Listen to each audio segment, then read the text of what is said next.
Sugeng Pinara so sugeng amreksani pagelaran Sandi Woro Ketoprak Ronggo Budaya ingkang dipun pimpin Bapak Arifin. Ing dalu menika sampun titi wancinipun kita hamakarya kanthi wanci kang sampun katemtokaken.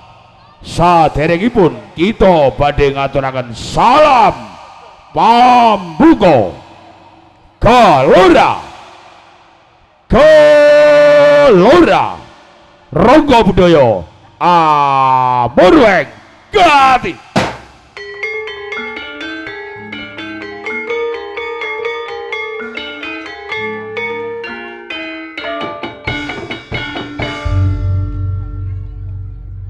Eko Prastyo Ronggo Budaya sekali jaya tetap jaya.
Gebyar Rangga Budaya. Rangga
budaya nama pagelaran kita asa santi prerahayu neng sesami memuji nyuwun berkah yuang widin mugi yo antuk berkah rahayu lestari.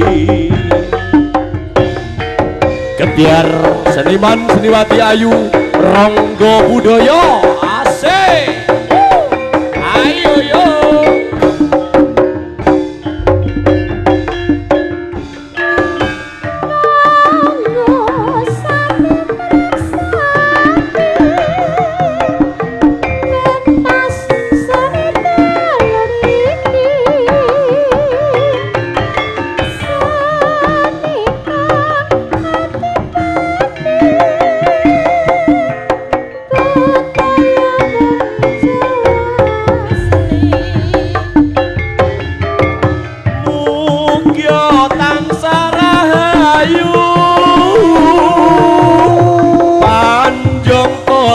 Panyuwunku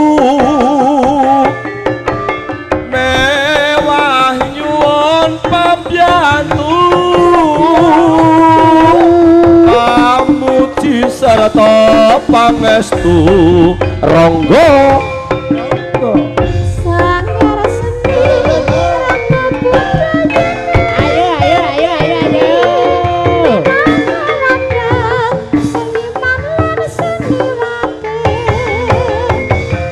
nyoto yekti Rangga seniman sejati menawi lepat kula nyuwun pangap sami Rangga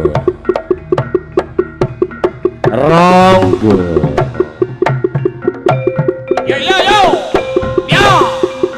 Gebyar seniman seniwati ayu Rangga Budaya ya cok. Makaten nilakaken agunging panuwun saking kita putrah Rangga Budaya katimbalan nem dipun suni atur panglipur. Anglipur dhateng rawuh jengandika sami wabil khusus para pamriksa ingkang minulya Rangga Budaya badhe nyaosaken atur panglipur utawi cariyos Rangga Wuning Ratu ingkang mugi-mugi berkah saha pangestu lumuntur ing jiwa hangganipun Nak Mas Indra ing benjang saged anglintir dhateng ibanipun tiyang sepuh.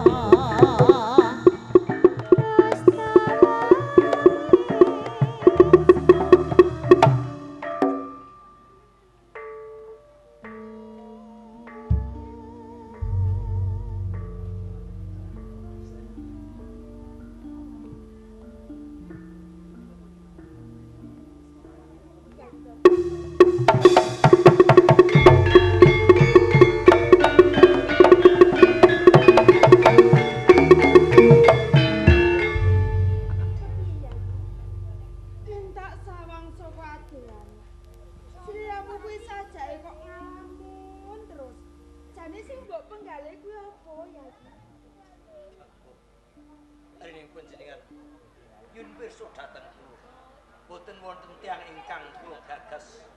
Boten wonten tiyang ingkang kula penggalih. Kejawi namung panjenengan kang anggrahi. Aku mbok penggalih. Saben dina Yai. Mekar. Lah kok mbok penggalih kuwi jalarane apa, Cucu? Ari rumangsa wonten ing alam jagat sesrawungan niku boten wonten wanita ingkang endah sulistya. Kejawi mung kang anggrahi. Kyai Tojoyo, ora usah dadak ngalembono kelawan kampu. Saya meneyen to saben-saben aku mbok alembono. Rumangsa bombo ngrasane atiku. Mergo aku yo kaya ngono, Kyai. Wis suwe banget anggurku. Duweni pamikiran sing kaya ngono. Ewon dene kan mbok arep blokok ning pangarepan. Kang mbok duweni rasa ewolan pesu. Yo nak mbok tampa, umpama ta ora mbok tampa kang mbok bakal kewirangan sabuline ya. Yen ngaten to sowan Sri. Ening kang panggani sampun kawing usaha saujini. Boten sanes kadang sepuh kula piyambak. Kamas Prabu Ansupa. Upami anggen kula nandhang yung dhateng kang mbok anggrahi. Kok upami boten dipun tampi wirang kados napa ingkang kula sandhang. Kyai Tojoyo. Ojo sliramu kuwi duweni rasa kuwatir. Yen pratelane sliramu kuwi duweni rasa tresna kelawan kang mbok angri. Bakal tak tampa tangan loro.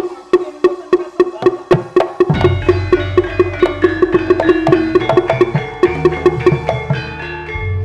Kyai Tojoyo. Hamba anggrahi. Sakwisi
amun ngantos Kang Mas Prabu Ansupa mundhaping para kawula mangertos lampan.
wani kowe marai telempah gulingan.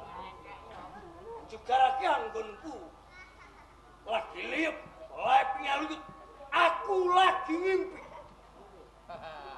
Pangapunten nggih Pangeran. Menawi kula dipun lepataken kula nggih purun. Nanging salebetipun abdi dalem kula pun ngayahi kewajiban. Panjenengan dalem Kanjeng Pangeran Tohjaya menika nembe bengok-bengok. Aku saking rumaos kula menawi wonten kedadosan menapa-menapa wonten ing dalem utawi wonten ing tilam pawungon kula nyumelangaken pramila kula kumawani caket wonten ngarsanipun Kanjeng Pangeran Tohjaya kala wau Pangeran. Wau Dawuh sadurunge Kang Slur tedhaing tilempah gulingan. Aku arep kondo karo. Lagi wae aku mimpi. Nang ngipiku ki aneh. anehipun dos pundi? Mungsu ing atase aku kok tresno karo Kang Mbok Anggraini. Tamangka Kang Mbok Anggraini iki garwane Kang Mas Prabu Ansopat. Ing kono kasembadan aku andom tresno karo Kang Mbok Anggraini nganti aku kapluyu. Aku gandrung kayuyung. Bebasan aku ora bisa lali.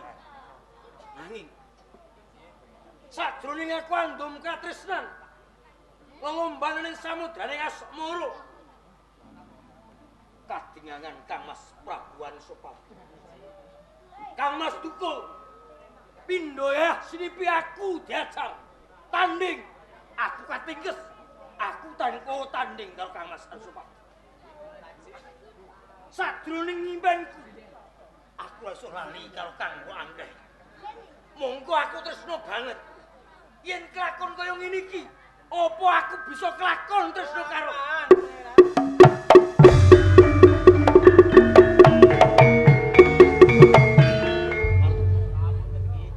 kowe aja ngecem-ngemi aku. Kowe aja ngerem-ngeremi atiku. Kowe aja nglipur aku. Aku iki durung edan. Tohjaya iki isih waras. Isih ngerti unggah-ungguh Subasita. Yen Kang Mas Anusapati iki kadangku sepuh. Kang Mbok Anggraini garwane Kang Mas Anusapati. Kok kowe kondoen kelakon iki nalare kepiye? Gegayuhan kedah dipun gayuh. Menungso duwe panjangka nek ora dijangkah semara bisa kelakon. Nadyan menika kadang kaipe nenging menawi panjenengan menika ngersakaken tartangku badhe kelampang. Dasare kepiye wae? Dasare ing antaraning Tohjaya lan Anusapati menika ora kok sedulur tunggal ketok unir menika mboten panjenengan kalian Sang Prabu Anusapati menika wong liya braya. Dadi sampean ora usah duwe panganggep nek garwane Anusapati niku kadang kaipe sampeyan. Sik. Walut. Sadurunge kok bacut kanggo cari. Ing antarané aku karo Kang Mas Anusapati kok wong liya braya. Ki narepe mongko aku iki putrane Rama Prabu Swargi Ken Arok Sang Ranggara Jasa Amur ing bumi. Leres. Apa bedane karo Kang Mas Anusapati? Nuwun pangapunten nggih. Ya. Niki ora kok kula ndudah sejarah. Mboten teges kula niku ngelincipi barang sing papak ndudah barang sing kepedhen menika mboten Pangeran. Iya. Namung kula badhe ndongengaken lelampane kang sampun kawuri. Apa to sebabe nganti kula menika matur yen antaraning Tohjaya lan Anusapati menika wong liyan gayan. Menika leres. Menawi panjenenganipun Kanjeng Pangeran Tohjaya menika putraning Sang Prabu Ken Arok. Bener. Gitu. Patutan kaliah ken ibu Ken Umang. Menawi panjenenganipun sinuwun Prabu Anusapati menika putranipun Sang Apu Tunggul Ametung patutan kalih Ken Jedes. Apa to sebabe kok priyayi ing Praja Singasari ngandhakake nek Tohjaya kelawan Anusapati kesedulur sedulur ning dulur-dulur asu. Sedulur niku sing ngarani nang sing ngerti sejarahe niku wong liya braya. Lah sampeyan dalem niku anake Ken Umang patutan kalih Ken Narok. Lah Anusapati anake ngaku tunggul amuta lawan Ken Dedes kok sedulur-sedulur iki padha-padha anak gaman. Wong liya braya. Mulane sampean ora usah duweni ngrikuh lan pekiwuh. Ora usah duweni rasa kuwatir. Nek kekarepane tresna lawan Kang Mbok kadang kaipe sampean, nggih dituruti wong seneng karo wadon kok dimpet niku ora lara. Dadi aku karo Kang Mas Anusapati kuwi dudu sanak kakak. Ah, Kuwi wong liya braya. sang aku tunggul ametung nduk rikala ngasta wonten ing Praja Tumapel. Nggih to. Menika kapundhut utawi sedo. Randane Ken Dedes titik bojo kelawan Ken Narok. Ya ora. Dadi Ken Narok nggawa anak siji sampeyan. Nggih, Ken Dedes duwe anak siji Anusapati. Dadi wong liya braya sedulur iki ra arane. Ora mboten wonten sambungane menapa-menapa pangeran. Nggih. Banjur sak terus Pripun? sak bacute. Nah, menawi kula menika satunggaling putra kados dening panjenengan. Nggih. Nek duwe gegayuhan kaya ngono kuwi padha karo ngelingake. Ngelingake lelakon sing wis kawuri. Ya, sing wis kawuri kuwi wae. Sampeyan emo. Sinten ingkang mejahi kalian Kang Rama? Narok. Rikala semono aku isih timur. Aku durung ngerti apa-apa. Sapa sing ngedani Rama Prabu Ken? Nah niki pun titi wancine. Menawi panjenenganipun Kanjeng Pangeran dereng pirsa kula aturi pirsa. Sing mateni Kang Rama Prabu Ken Narok mboten sanes inggih ingkang kadang piyambak Prabu Anusapati menika.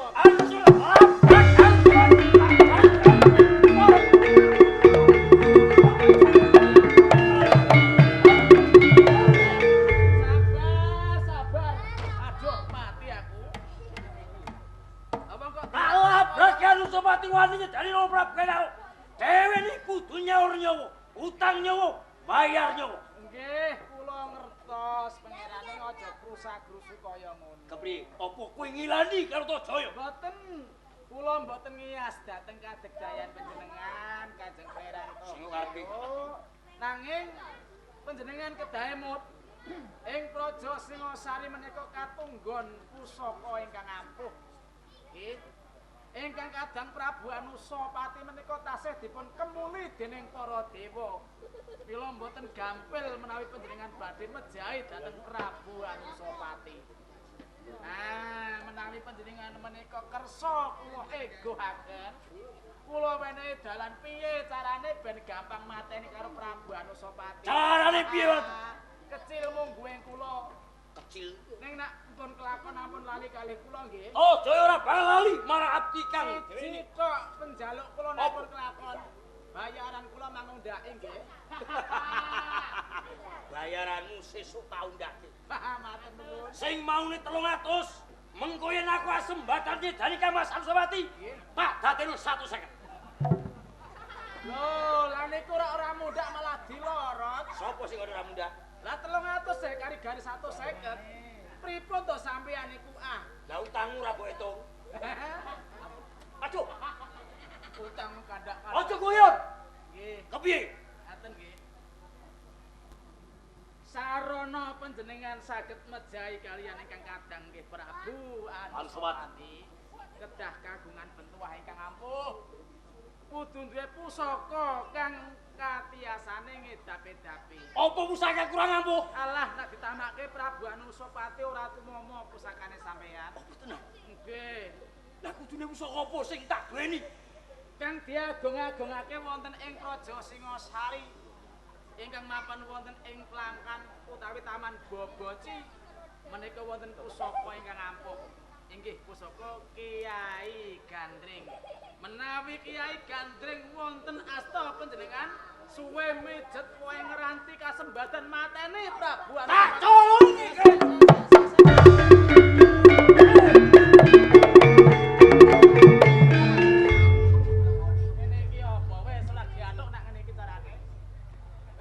ping pindho aku. Kowe ngalang-alangi kekarepanku. Saben-saben aku arep jumangkah kok ganduli. Sampeyan Opo sing kok karepe truwal? sampeyan ajeng jumangkah tindak dateng pundi? Nyolong nggih gandring pelanggan Gromso Singosari. Lho, lah sampeyan pangeran nek nyolongan. Ya ora gathuk ah. Lah kudune. Lho, sampeyan niku duwe anak buah akeh are. Sampeyan niku kaulane pirang-pirang ingkang tasih setya tuhu dhateng Pangeran Tohjaya. Malah kapura teng ngguri menika kula sampun gendel peranganing para prajurit. Enak pancen gelem ayo tak jak bareng-bareng ngrobohake Praja Singosari bareng-bareng karo sampeyan. Mukti bareng karo Pangeran Tohjaya. Yen ngewat aku lingan. Timbal kadangku toh pati. Nah niku sing kula ngerti banget.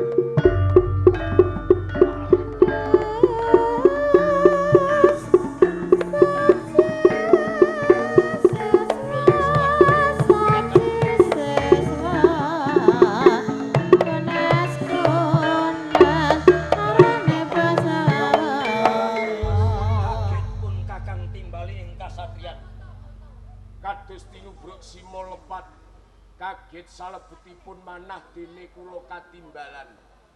Wonten kawigaten menapa? Yayi Tohpati ya kadang kuwung bagus. Pindhane Kang Slira kuwi suruh ora beda. Lumah lan kurmen ginegit padha rasane kowe karo aku. Yen Rama Prabu ken arok Sang Ranggara Jasa Arma ing bumi, seda kuwi jalan dikenah dening liyan.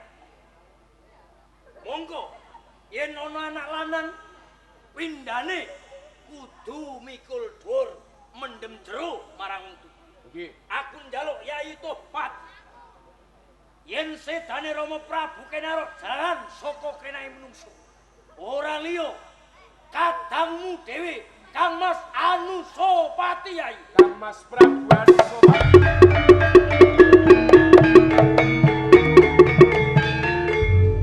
Gamblang lan Seto menawi pejahipun Kanjeng Rama dipun krenah Kang Mas Prabu Anusapati. Bener Yayi. Lajeng kersanipun Kang Mas Tohjaya pripun?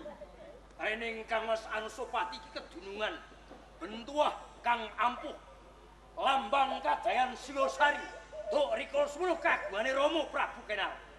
Mula Yai kanggo nguditu sedane Rama Prabu Kenaro Kakang nyuwun tulung karo sliramu. Colongan Kyai Gandring Plangkan Singosari Yai. Pangestu.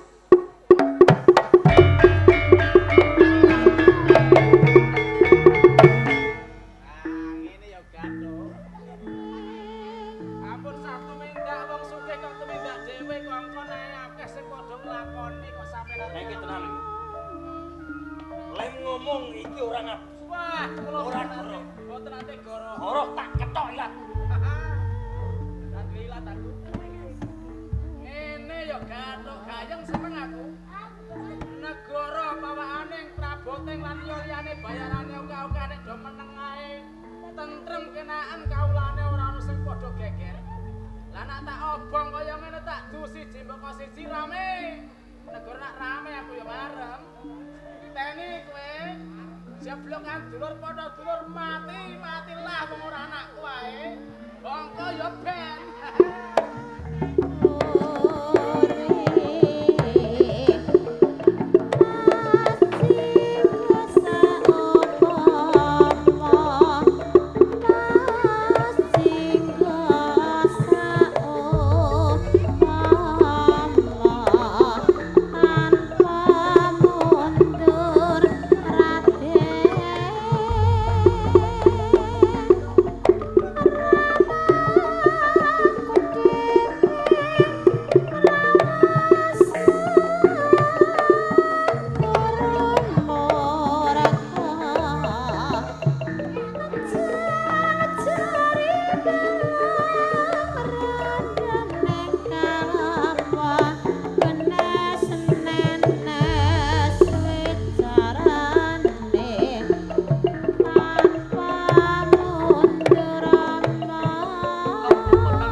Tak wene ngerti.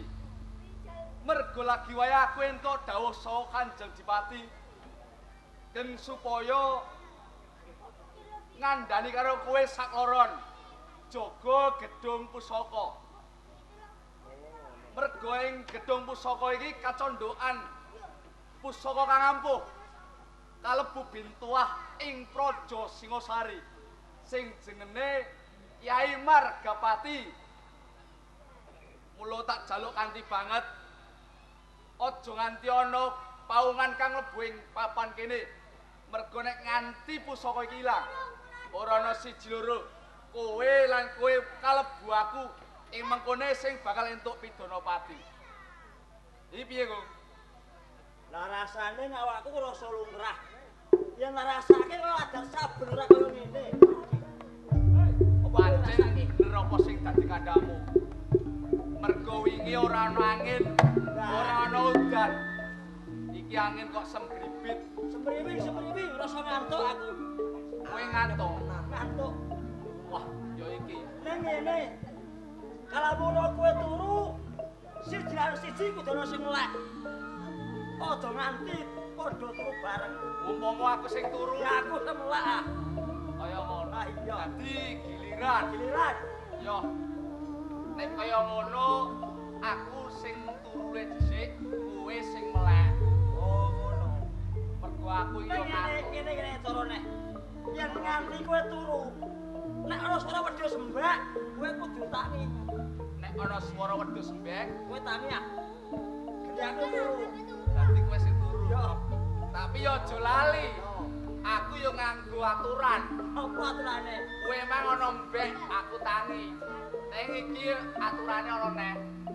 Nek ana swara cukurukuk utawa pitik kluruk, aku sing tangi. Oh, Kowe sing iya yo. Rukoke iki. Aja nganti turu bareng. Aku tak kowe sing turu sik iki. aku sik lho. Aku isik ya turu. Nek ana mbek. Ya tak. Turu ta ora ki?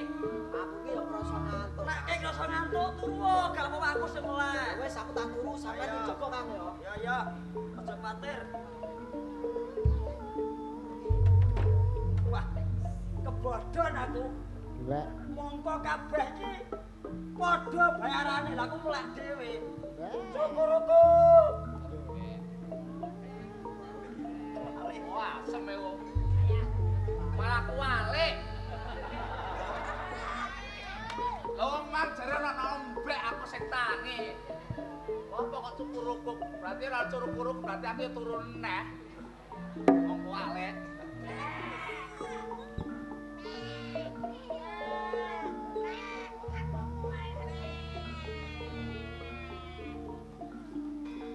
Sak lebate nang ono wong klipet. Alah, rasa padha. Mbak. Lah iki ora kualik, Gus.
Nggih, kula. Kene.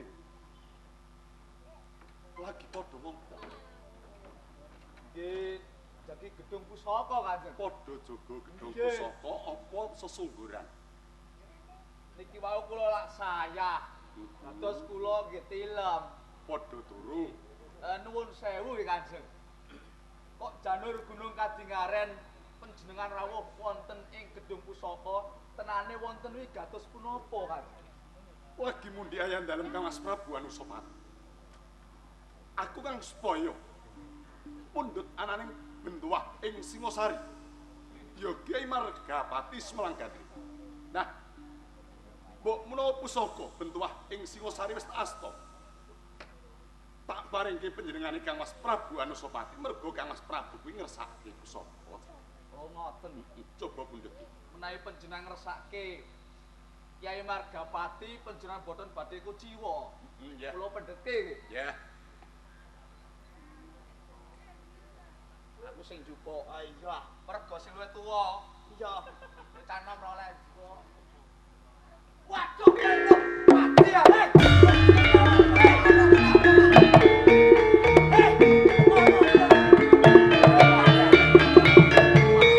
Nyoro. Lah kok nyoro piye tah mlebu patroli? Lho. Lembu Tirta lan kowe lembu anu. Nggih, pripun? Ngendi pusakane? Nuwun sewu nggih. Ampun ngamuk jenengan nggih. Ora, babar pisan aku ora nate. Kiai Ana apa aku ndredeg. Nuwun sewu. Ya. Kiai Margapati Anes kan. Anes.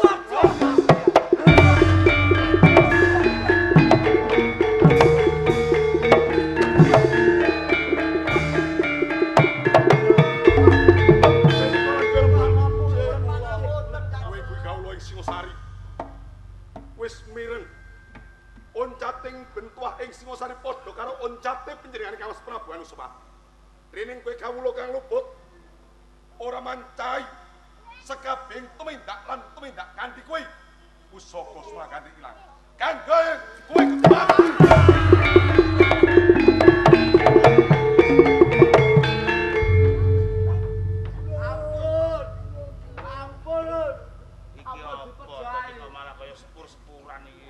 Lajeng dipejahi Kanjeng. Ayo dipateni ya dipateni, mengko dhisik. Sabar. Kang Mas Wah, Maiso wong atelang. kene punapa kula badhe merjaya.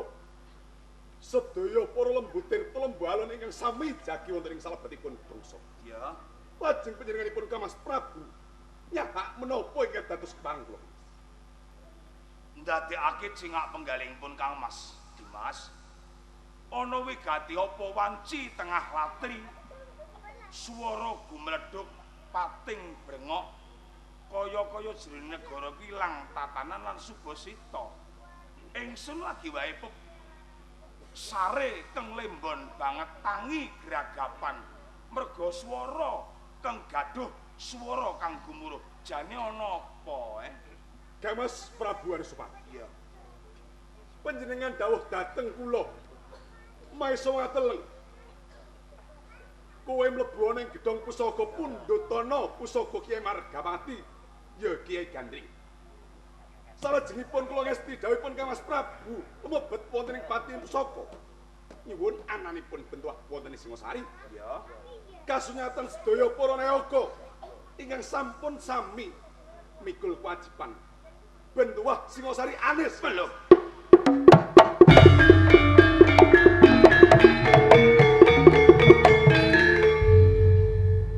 Kiai Empu Gandring ilang. Ngaten iki. Maiso ngatelang. Paring dawuh. Wogene nganti kaya ngono katalidoraning kabeh para kula saning negari ing Singosari.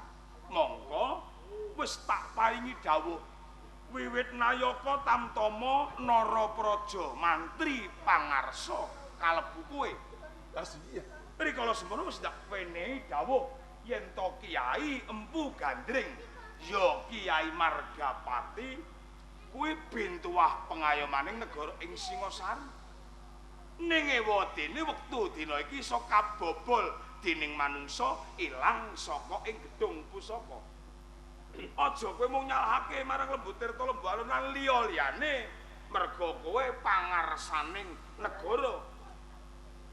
Topate nono mati. Merga iki mung saapa pangkat prajurit. Dhewekne ora bakal tumindak kalamun ora nampa dawuh saka sira Dimas. Matur sembah suwun Kamas Prabu. Rene sedaya pangandikanipun Kamas Prabu kala wau leres. Kapejana tertamtu piyambakipun pedhang. Nah, kanthi menika Kamas. ya Kula badhe tutwuri sinten tenanipun pawongan ingkang nyidra ananipun bentuah wonten ing negari Singosari. mula ngene Dimas, pumpung durung adoh lacake si maling. Oyan, cekel. Seduka.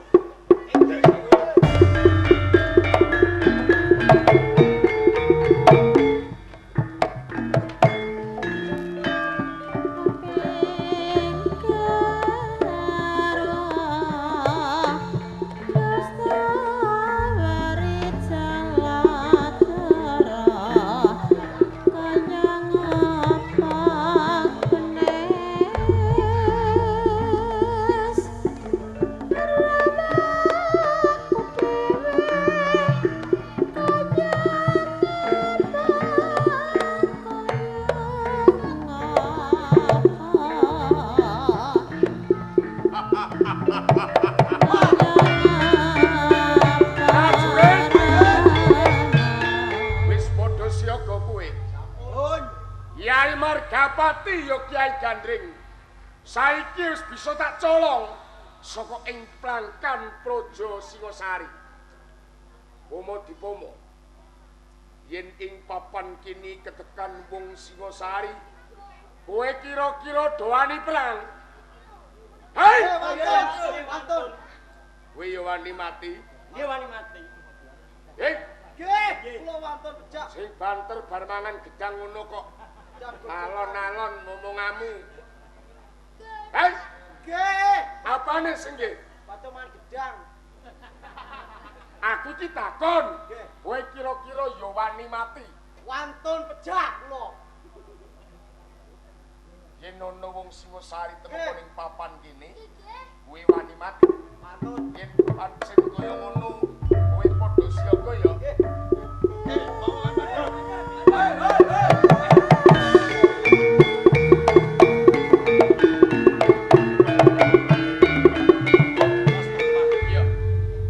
Wayah dudu wayahe Dimas Tohpati cedhak ana ing kiwa tengening gedung pusaka. Ana kawigaten apa Dimas? Apa Dimas Tohpati weruh pawongan kang nyidra ananing bentuah Singosari? Sing nyidra Kyai Margapati, ya Kyai Gandring, aku dhewe. Kowe dhewe.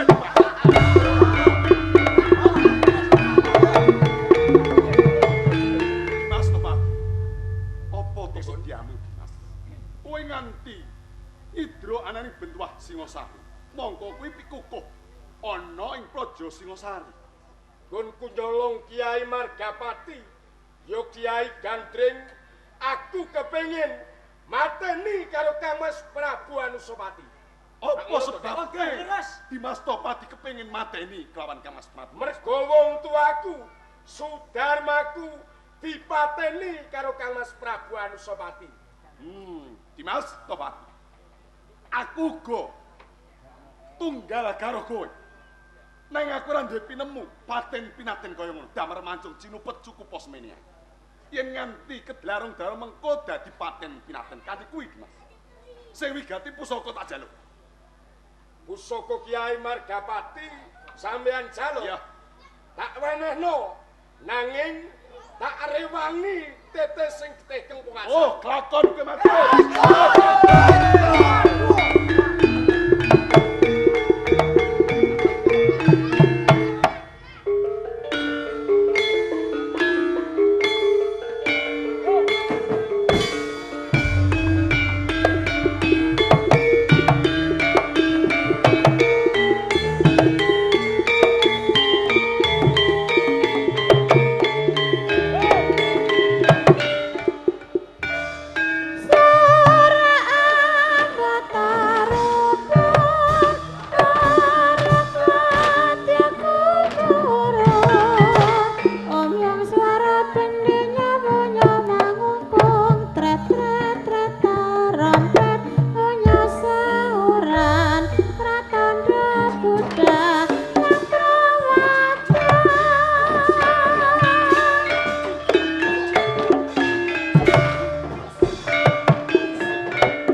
Ayo, Gus. Apa iki?